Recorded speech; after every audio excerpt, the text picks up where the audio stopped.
You have made it, everybody. Opening day is finally here. We've got a 2-game slate going on tonight. It seemed at times as if this day may never arrive, but it is finally here. We've got the Nationals and the Yankees, the Giants and the Dodgers, and we just get sports to watch once again after all this time, and it could not be sweeter. And that means the Solo Shot is back as well. If you are new to the FanDuel Podcast Network, that is our daily podcast, which goes up every day, every weekday, that is, breaking down that day's MLB DFS slate. That will be live on YouTube this year, 9 o'clock in the morning. Shout out to all of you watching on YouTube right now. We'll still post on the regular podcast feed just a little bit later than usual because we're recording about an hour later than we did last year. So subscribe to the numberFire Daily Fantasy Podcast feed to get that. And then also in the afternoons, we're doing a show once again on YouTube.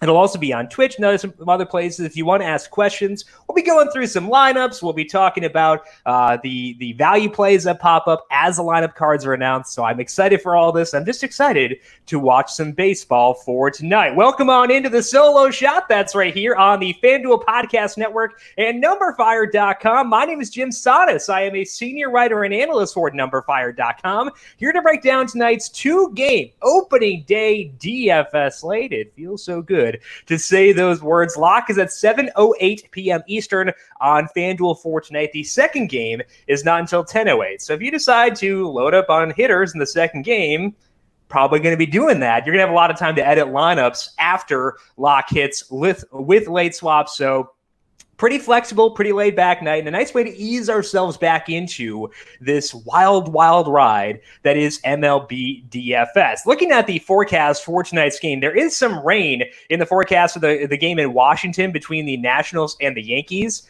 It looks like light rain as of right now, so I guess they'd play that game, and it's 84 and humid. That's good for hitting. But it's also Garrett Cole against Max Scherzer, so we're probably going to just ignore the weather for tonight because why not? In Los Angeles, no rain, but it's just 70 degrees. That's good for pitching. So if you want to deviate from consensus here and just load up on hitters in the Nationals versus the Yankees, the weather gives you justification for doing so. There's also, just general game theory. You could do that there too. So some leeway to be contrarian if you so choose for tonight's slate. As mentioned, we do have this show going up on the numberFire Daily Fantasy Podcast feed and on YouTube, so make sure you are subscribed to the FanDuel YouTube page. Our afternoon show will be 4 p.m. Eastern Time every weekday, same place on the FanDuel YouTube page, also on the FanDuel Twitch page, and I believe it's other places too, but if you want to get questions in, the main places for doing so will be on YouTube and on Twitch. So a new show for this year, and it's kind of supplemental to the Solo Shop because we will be discussing lineups as they come in and the benefit of seeing lineups when we record here in the morning, and then also we will get to look at updated weather, which is also beneficial. So I would make sure just subscribe in general to the FanDuel YouTube page to make sure you get all that goodness. Before we take a look at tonight's slate, for years, numberFire's premium subscription has provided our users with expert analysis, survivor pool tools, and most importantly, the fantasy football draft kit, all for up to $49.99 per month. Now, as a way of saying thank you to our community of for years of support, numberFire is rolling out a new premium package for just $9.99 a month that will provide you with all the sports betting and daily fantasy tools you need year-round. And the best part is, that expert analysis, those survivor tools, and yes, even the draft kit are now free. So when I do my football rankings and JJ Zachariason and Brandon Gadula do theirs, those will now be free on numberFire.com. So you want to check those out, head to numberFire.com to check out the new and improved site and take advantage of the new premium package. Again, it's now just $9.99. So for those of you who have premium, congrats on the price reduction. If you want to dive into premium, get those tools at your disposal. Just go to numberFire.com, $9.99 a month for the new premium package. Pitching preview for tonight's slate. Normally the way this Solo Shot works is we will go 3 pitchers, 3 stacks, 3 things to watch for each slate.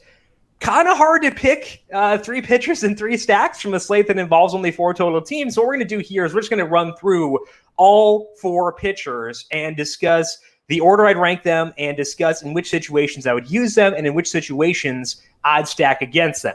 The salaries for tonight over on FanDuel: Garrett Cole is $11,400. Max Scherzer is $10,700. Clayton Kershaw is $10,300. And then Johnny Cueto, the lone non-ace on the slate, he checks in at $6,600. If we're looking at this slate, it's really going to be hard not to load up on Garrett Cole as the number one pitcher. And I know this is very obvious, but sometimes obvious things are obvious for a reason. I think that's the case with Garrett Cole for tonight. He is $11,400, and yes, that's the most expensive, but I think that when you look at the salary discrepancies, the gap between Cole, Scherzer, and Kershaw is not big enough for me to care too much about the salary. I just want to pick the pitcher straight up. And when I'm doing that, it says you should use Garrett Cole because Cole checks pretty much every box you want in DFS. He's fifth in the Nationals, and they are the defending champs, but they lost Anthony Rendon in the offseason. And it's not as daunting as of a matchup now. Yes, the A's or the Nationals are still good, but they're not as scary as they were when they had Harper, Rendon, and all those guys. The active roster had just a 97 WRC plus against righties last year. You can find that number over on FanGraphs by toggling the active roster thing, which is huge, especially early in the season. And they're just average in both strikeout rate and walk rate. They're going to be, if I had to project, about a league average offense for this year. And Cole can mow through a league average offense because last year, Garrett Cole was frankly disgusting. He had a 2.62 skill interactive ERA with a 40% strikeout rate and a 6% walk rate. And he didn't let up much hard contact. So sure, Cole has a middling matchup, but middling is better than bad, and a lot of these teams in the slate are pretty good, and he is clearly the most talented pitcher on the slate, and the salary discrepancy between him and the rest is not all that large. So it's hard for me not to put Cole first, and throughout this podcast, we'll be talking about hitters to use if you decide to stack against them. I'm probably not going to stack against Cole unless I'm filling out a ton of lineups, so I'm just going to ignore that, and we're going to go on to our next pitcher. So Garrett Cole is the guy in cash games for tonight. I still think there's reason to believe in Max Scherzer as the top pivot for tournaments, though. My hope here is that people will be off of Scherzer due to his matchup because he's facing the Yankees. It's very fair to be afraid of using a pitcher who is facing the Yankees. Their active roster has the fourth best WRC plus against righties, but they also will strike out. They're actually the highest strikeout team on the slate against the opposing pitcher's handedness. That gives Scherzer a path to a really good ceiling. So while Cole is the go-to guy in cash and the player for which we want to emphasize the floor, we can turn to Scherzer in tournaments. He also clearly has individual upside independent of that matchup with the Yankees because last year, Scherzer had a 2.92 skill interactive ERA with a 35% strikeout rate and a 5% walk rate. No, he's not Garrett Cole, but he's still really freaking good, and he is the second-ranked pitcher for me for tonight. I think that if we're talking from a tournament perspective, I think Cole and Scherzer are actually in the exact same tier because Scherzer has the benefit of being at home. He's facing a higher strikeout offense. Those are a couple of good boxes to check. So I do think that Scherzer and Cole are in the same tier from a tournament perspective, which is very much beneficial if you want to deviate from just going Garrett Cole. Now, obviously, I said that I didn't want to stack against Cole. There will be times where you need to use hitters against Max Scherzer, and there will be times where you will stack against him. When you do that, I would favor the lefties at least. Part of the issue with using players against Scherzer is that the Yankees are a very righty-heavy lineup, and most of their really good bats are righties. But Scherzer's strikeout rate last year went down 7.5 percentage points when he was facing a lefty. They also had a 39% hard hit rate and a 40% fly ball rate against him. So to me, I want to favor the lefties when I can, and that says Aaron Hicks is a really solid option within this Yankees lineup if you need to use a Yankees hitter. Hicks will strike out, which is concerning against Scherzer, but Hicks does put the ball in the air. 43% fly ball rate against righties last year. If Mike Tauchman gets a start, I think that he would fit this thought too. Same with Brett Gardner, though I'd rank him behind Hicks and Tauchman. So skew lefty when you need to use Yankees, and obviously you can use the righties if you're stacking them, but Scherzer's main appeal is as a pitcher for tonight's slate, and that means we are stacking against Clayton Kershaw, and I am willing to use Kershaw as a pitcher for sure. And I want to make that clear because he started throwing more four-seamers over his final 17 starts last year, and Kershaw was super effective. He had a 29% strikeout rate over a 17-start sample, and if you are a regular solo shot listener, you know I will look at samples much smaller than that, but 29% over that sample, pretty dang good. Plus, the Giants are not good, which is a good thing for Kershaw. This is a better park for pitching. So a lot of things do line up for Kershaw. So you could justify putting him ahead of Max Scherzer if you want. But even in this split, the good split after the increased four-seamer usage, Kershaw's strikeout rate was still 6.2 percentage points lower than Scherzer's and 11.0 lower than Cole's. So if I have, let's say I'm doing 10 lineups, I'm assuming a lot of you in the audience are probably in that range or so, doing 10 lineups or so. Kershaw's probably in one of them. The other 9 will be split pretty evenly between Cole and Scherzer. I'd probably go 5 Cole, 4 Scherzer, 1 Kershaw if I'm doing things this way. And I think that that's just the way that I like to play things here and favor Scherzer over Kershaw by a pretty decent amount. So that leads to our stacking discussion within this Giants team. I know that we're starting things off on a very weird note, stacking the Giants on opening day, because why not? But I think here we kind of have to. The main targets here are going to be the righties. And we've actually got a lot of good values when we look at those righties for this slate, because Hunter Pence is $2,400. Wilmer Flores probably going to bat in the top third of the lineup. He's $2,100. And if you want to afford Garrett Cole at 11.4, they make it really easy. So those are the main guys I'm looking at here. Wilmer Flores, Hunter Pence. I'm also okay with someone like Mike Yastrzemski, despite being left-handed. Kershaw did allow a 52% hard hit rate to lefties last year after that increased four-seamer usage. The strikeout rate was still 29%. So I'm not saying go nuts for lefties, but he did allow some hard contact. We saw Yastrzemski have not major platoon splits when he was in the minors, both last year and this year. So if you're stacking the Giants, I would say that Pence and Flores are the locks. Yastrzemski is the consideration depending on where he hits in the order. I would also check out a guy like Austin Slater if he were to crack the lineup. I don't think that's a guarantee, but he did pretty well in the exhibitions apparently against lefties. So wouldn't be shocked if he cracks the lineup. And if he does wind up starting, very okay with giving him a look. So you're using those bargain bin Giants like potentially Austin Slater, like Hunter Pence, like Wilmer Flores. That should allow you to stack the Dodgers. And Buddy, I know this is, again, not a shock. You will want to do that right here because they're facing Johnny Cueto. And I don't know which version of Johnny Cueto we're going to see here because he's had like 13 starts in the past 2 years. But the odds that this version of Johnny Cueto is the least skilled pitcher on the slate are super high. And again, it's not a shot at Johnny Cueto. Johnny Cueto's been a really good pitcher for a really long time, and it wasn't all that long ago that he was good. The problem is the comparison here is to Garrett Cole, Max Scherzer, Clayton Kershaw.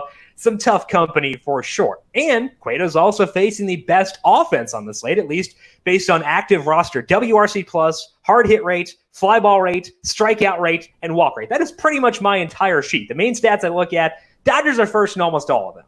So it's very clear we want to go hard at the Dodgers here. They will be popular. I know that, but that's fine because you can find other ways to deviate. Maybe you go Scherzer over Cole. Maybe you use some more contrarian Dodgers within your lineup. Either way, I think you got to go here. It's also good that they will have quality options in each salary tier for this slate. At the top end, you've got Cody Bellinger, Mookie Betts, the $365 million man, and Max Muncy. And all those guys are great. Muncy, $3,900, a little bit cheaper than Bellinger and Betts, and that may allow you to get potentially one of the other two alongside Cole. It's hard to get both Bellinger and Betts, but Muncy and Betts or Muncy and Bellinger, a little bit easier to get there. So I think that Muncy is going to be a key for me on this slate. In the mid-range, you got Corey Seager, Justin Turner, Jock Peterson. All three of those guys had at least a 42% hard hit rate and a 126 WRC plus against righties last year. If you know me, you know I don't talk about WRC plus in single season splits. I'm more willing to do so when it's a full season, so I'll say that. But that's why I'll mainly focus on strikeout rate, hard hit rate, fly ball rate. Very rarely will I mention WRC plus in a single season split. And all three of Seager, Turner, and Peterson are between $3,200 and $2,800. Now, Jock is going to be super popular because he's popular even on a full slate, so why would he not be on a two-game slate? I think that if you want to be a little bit different, maybe you just eschew Jock and you go elsewhere. You go maybe AJ Pollock, maybe Will Smith. Those are some guys who could potentially be pivots off of a guy like Peterson. Peterson's very good, and he could be the highest scoring player on this slate, frankly. But I think that there is at least some value to potentially omitting him to make your Dodgers stack a little tiny baby bit different from what everyone else is doing. So I think that between Pollock and Smith, we got good pivots within this Dodgers line to make your lineup more contrarian than it would be if you just stacked the Dodgers straight up. But overall, this is the team you want to build around from a stacking perspective. So again, the ranking of the pitchers for tonight's slate: Cole 1, and he's the guy in cash games. Scherzer 2, and he is not the guy in cash, but he is at least on par with Cole in tournaments. Kershaw, kind of the swing guy, mostly a guy I'm stacking against, but, maybe some sprinkles in tournaments. Johnny Cueto, probably not going to touch him. I know there is value to doing so. I don't play that way personally, so I'm going to be going with stacks against him for most of the time. As a reminder, if you want to hear more about the hitters, we'll talk about them on today's show. That's coming up at 4 p.m. on YouTube and Twitch. So make sure you are subscribed to the FanDuel YouTube page and the FanDuel Twitch page. And we'll be talking there at 4 p.m. Eastern. If you have questions for me, you can hit me up there as well. But for today, that's all we got for the solo shot. We're going to have a regular solo shot tomorrow morning, same place, same time, 9 a.m. Eastern on YouTube, up on the podcast page shortly after that. So you can get your research initially in. We'll be talking about the main slate for tomorrow. We'll have the regular format then. If you have any questions for me before 4 p.m. Eastern, hit me up on Twitter. I'm at Jim Sannes, JIMSANNES. You can also follow the FanDuel Podcast Network at FanDuel Podcast. Big thank you to Calvin Theobald, our video producer from the video side of things here today. Thank you, Cal, as always, and Cal will be with us plenty over the next couple of weeks. Looking forward to that as always. And just want to thank you all for being patient with us as we were waiting to get baseball back. But now it's finally here. We get 2 games tonight. We get a bunch again tomorrow. We get MLB DFS back. No more simulated slates. KBO is pretty fun, I'll be honest. So I did enjoy that. But no more simulated slates. We get to talk about actual baseball once again, and it feels oh so good. We'll talk to you again this afternoon and the solo shot again tomorrow. This has been the solo shot right here on the FanDuel Podcast Network.